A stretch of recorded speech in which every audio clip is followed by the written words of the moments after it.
A while ago, the first trailer for Dune Part 3 has released, and I haven't seen it yet. In fact, I'm gonna try and not watch any footage of it. And the same goes for Nolan's The Odyssey, even though I did see the first teaser because I was weak. I also did it for Project Hail Mary. I'm probably gonna do it for a bunch of other movies. And I wanted to talk about this for a minute because I do feel like this is something where we as the audience can make a lot of progress in sort of elevating our own movie going experience, because it's not just the thing that you hear all the time where it's about spoilers necessarily. Because, for Dune, for example, I've read the book.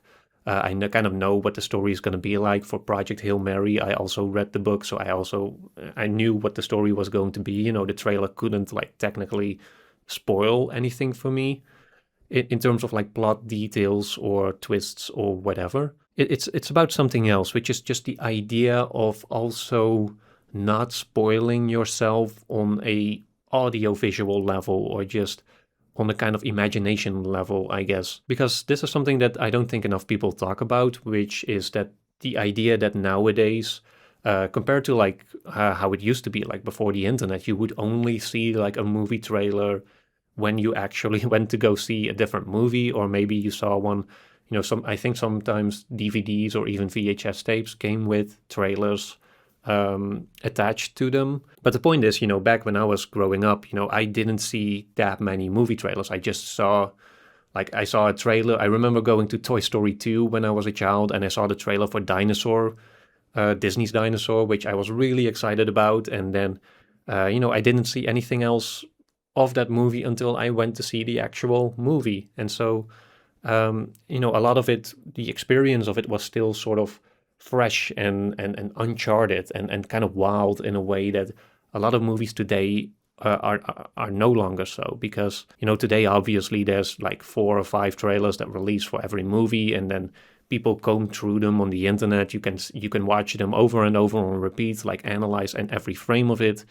And I think you're just hurting your own movie-going experience so much in doing so, in ways that, again, we don't really talk about. I didn't really start taking this seriously until after like Dune Part 2 and Oppenheimer, which were both movies where I, in anticipation for them, I did see all the trailers, and, I was excited for those movies. So, to kind of satisfy that excitement, I would rewatch the trailers. And in hindsight, I do feel like that was kind of a shame, because I don't even think, Oppenheimer is that really a movie that you can spoil. It's a historical biopic. You kind of know what went down. For Dune 2, again, I'd read the book. So there wasn't really much to spoil in terms of plot. But, in hindsight, a lot of those trailers, and that's something that happens in general, they will still use like footage from like the final act or the climax. Oppenheimer had this, that the literal final shot was like featured in the trailers quite often, to the point where I was already thinking like, oh, I'm pretty sure that's going to be the final shot of the movie. But there's also others. Like I remember 1917 was promoted with the sort of money shot of that movie. The most impactful moment of the scene was I'd already seen it like 40 times before I actually saw the movie. One of the Mission Impossible movies did something similar with that motorcycle jump, which they promoted so heavily, and even with like the behind the scenes stuff, showing that it was all real. But then when I got to see the actual movie, it was kind of like an anticlimactic moment, because it was just like, oh yeah, that's the stunt they've been showing me for like 2 months or even longer.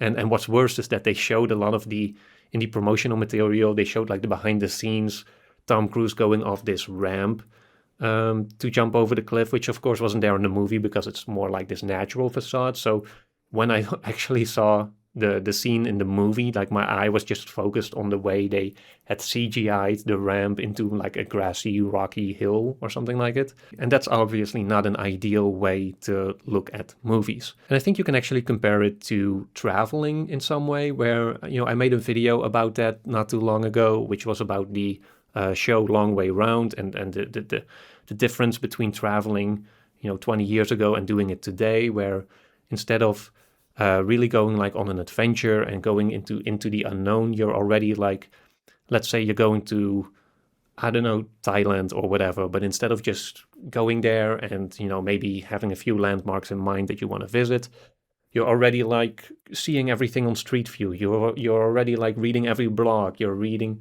or watching like every YouTube vlog that's of someone who's already went there, and you kind of you search on Google for every restaurant that has and hotel that has the best recommendations, and you plan everything out, or not even plan everything out, but you're visually mapping out the entire space before you've even gotten there. And I think that just detracts so much from the experience, because then you're no longer adventuring into a place. You're just kind of consuming your own preconceived image of it. And I think the same is something that we see with movies nowadays, where you're consuming so much of the movie before you actually see the movie, that it ends up diminishing the whole experience. And so that's why this year, for the first year, I kind of said to myself, okay, I'm gonna practice some serious like visual abstinence. For a movie like The Odyssey, I already know that I'm gonna see that. I already know I'm probably gonna be there on day one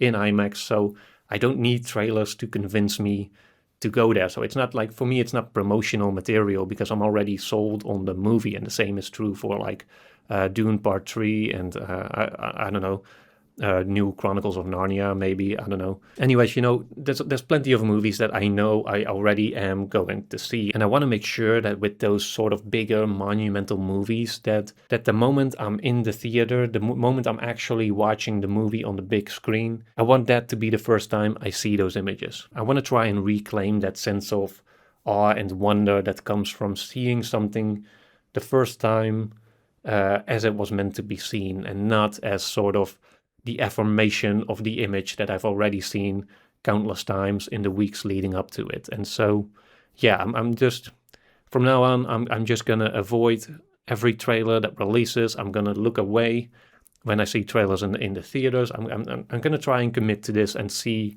to what extent it really does something different. I do think it really added to my experience when I went to the Cannes Film Festival last year, which was probably the first time I saw a bunch of movies that I had seen nothing about beforehand, not even like a still image for most of them. And it was just kind of remarkable to kind of sit down in a movie theater, have the lights go down, and just have zero clue about what's going to be shown on the screen. And I just want to make more of a personal effort to kind of cultivate that for myself with regular movies in the regular theater as well. So practice visual abstinence. That's the message, I guess.